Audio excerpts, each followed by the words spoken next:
Bueno, parte 2. Ahora vamos a cargar el MorphOS. A ver quién gana. Listos, preparados, ya. Cargando MorphOS versus MacOS X. MorphOS, pam pam pim pum pum pam. Pim pam. Ya está.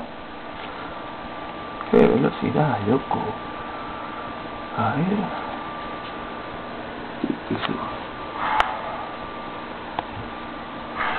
Pero bueno, ¿qué vamos a hacer? Es muy veloz. A ver.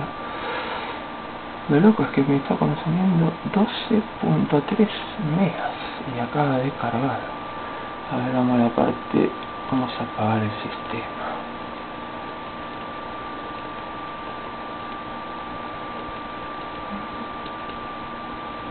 Apagar equipo. Acá está la letra apagar. Vamos a ver la lucecita. 1, 2, 3. ¡Epa!